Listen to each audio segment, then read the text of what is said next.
బులెటిన్లో breaking news చూస్తున్నాం. తెలంగాణ రాష్ట్ర గీతంపై ప్రభుత్వం కసరత్తు పూర్తి చేసింది. గీతం రూపకల్పనపై కవి అందశ్రీ, సంగీత దర్శకుడు కీరవాణి, ఉప ముఖ్యమంత్రి బట్టి విక్రమార్కతో సీఎం రేవంత్ రెడ్డి సమీక్ష నిర్వహించారు. మొత్తం 13 చరణాలతో ఉన్న అందశ్రీ రాసిన జయ జయ హే తెలంగాణ పాటలోని తొలి 3 చరణాలను 2 నిమిషాల 30 సెకండ్లతో రూపకల్పన చేశారు. ఇప్పటికే జయ జయ హే తెలంగాణ పాటలో కొన్ని మార్పులు చేశారు అందశ్రీ. సంగీత దర్శకుడు కీరవాణి కంపోజింగ్ చేశారు.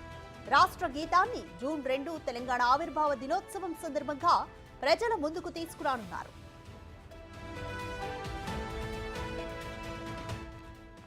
మరోవైపు తెలంగాణ రాష్ట్ర చిహ్నానికి మార్పులు చేర్పులు చేసి సిద్ధం చేసింది ప్రభుత్వం.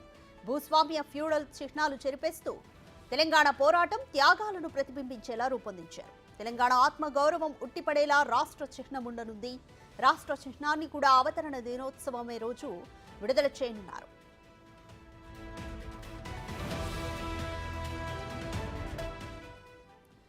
మోర్ డీటెయిల్స్ మా deputy bureau chief Sadiq live లో అందిస్తారు. సాదిక్, తెలంగాణ రాష్ట్ర గీతానికి సంబంధించి రాష్ట్ర ప్రభుత్వం ఎటువంటి కసరత్తు చేసింది, అలాగే రాష్ట్ర చిహ్నంలో ఎటువంటి మార్పులు చేయబోతోంది?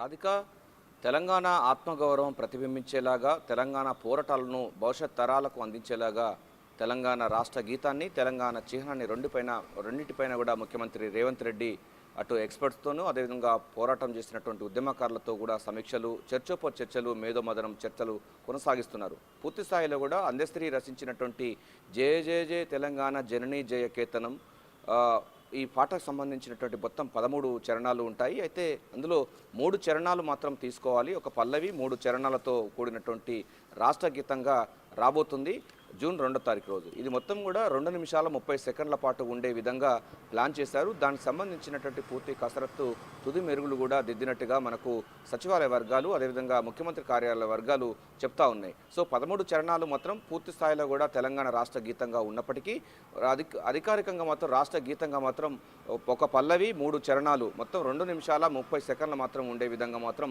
ప్లాన్ చేస్తున్నారు. ఇది అధికారికంగా జూన్ 2వ తారీఖు రోజు ప్రారంభం కాబోతుంది. అంటే దీంతో పాటుగా అంటే తెలంగాణ రాష్ట్రంలో అనేకమైనటువంటి అంశాలు కూడా దీంట్లో పొందుపరిచినటువంటి సందర్భం ఉంది.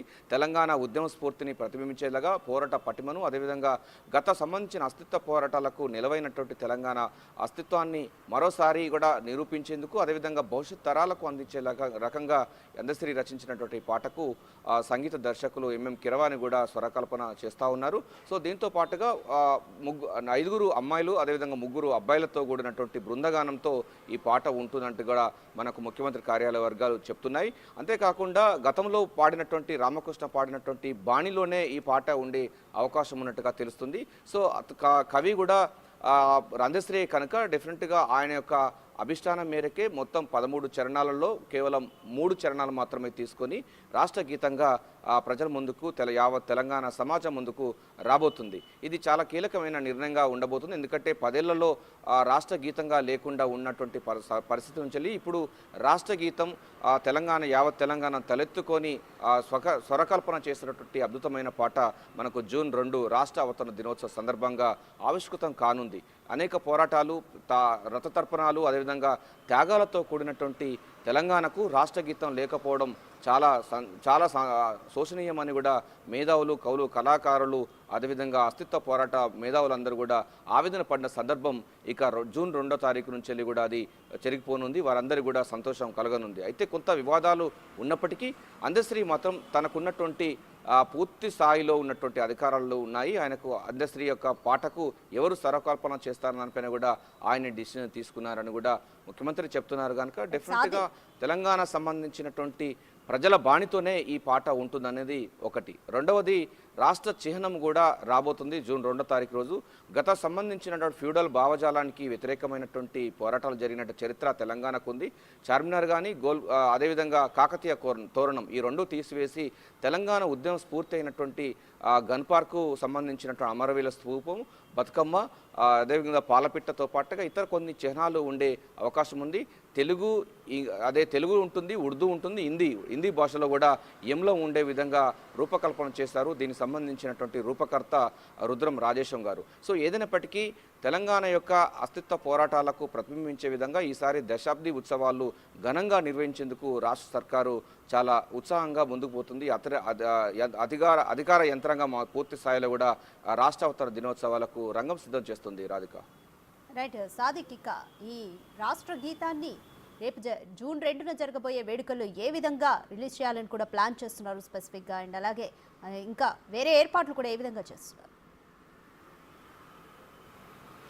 ఎస్ రాధిక, దీంట్లో ప్రధానంగా అందశ్రీ రచించినటువంటి ఈ 3 అంటే మొత్తం 13 చరణాల్లో 3 మాత్రం మనం ఇప్పటిదాకా చెప్పుకున్నాం కదా. 3 చరణాలు, ఒక పల్లవి, ఒక 3 చరణాలు 2 నిమిషాల 30 సెకండ్లో ఉంటుంది. ఇది చాలా గంభీరంగా మొత్తం పరేడ్ గ్రౌండ్స్లో, సికింద్రాబాద్ పరేడ్ గ్రౌండ్స్లో యావత్ తెలంగాణ సమాజం అంతా కూడా పాట పాడుకునే విధంగా ఆ తర్వాత పాఠ్యపుస్తకంలో నిక్షిప్తం కాబోతుంది. ఉదయం పూట పిల్లలు ప్రేయర్లో కూడా ఈ జయ జయ జయ తెలంగాణ జననీ జయ కేతనం ముక్కోటి తెలంగాణ అనే ఈ పాటకు మొత్తం అందరి స్వరకల్పన కూడా చాలా సుందరంగా, చాలా రమణీయంగా ఉండే విధంగా తీర్చిదిద్దడం జరిగింది. అంతే తరాలో దీని పూర్తి స్థాయిలో కూడా పాడేందుకు గాను రంగం సిద్ధం చేశారు.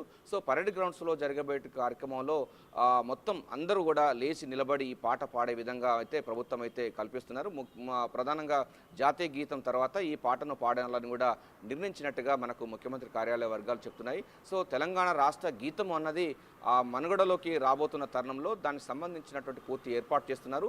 సో ఒక గ్రాండ్గా దీన్ని సెలబ్రేషన్ చేయాలి, గ్రాండ్గా దీన్ని ప్రజల్లోకి తీసుకువచ్చే లక్ష్యంగా మాత్రం ముఖ్యమంత్రి కార్యాలయం చెప్తున్నారు. ముఖ్యమంత్రి కూడా చాలా పట్టుదలతో ఉన్నారు.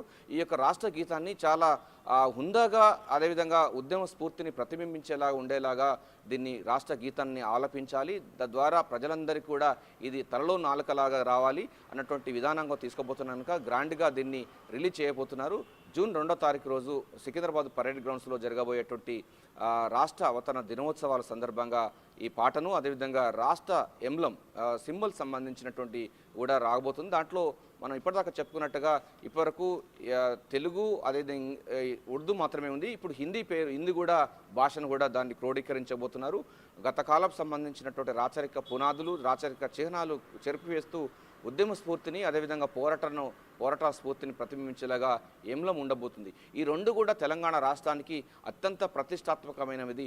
అనేక పోరాటాలు, అంటే భూ పోరాటాల నుంచి మొదలు పెడితే మొన్నటి వరకు జరిగినటువంటి తెలంగాణ పోరాటం వరకు అనేక అస్తిత్వ ఉద్యమాలకు నిలవైనటువంటి తెలంగాణ రాష్ట్రంలో 10 సంవత్సరాలు కూడా ఎంలం అన్నది రాచరిక పునాదులతో, రాచరికమైన ముద్రతో ఉన్నది.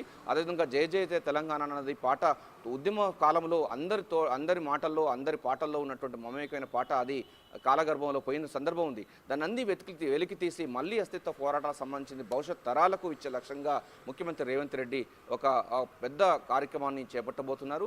సో దీనికి సంబంధించిన దానిపైన కూడా సర్వత్రా ఉత్కంఠత నెలకొంది, ఉద్వేగంగా ఉంది.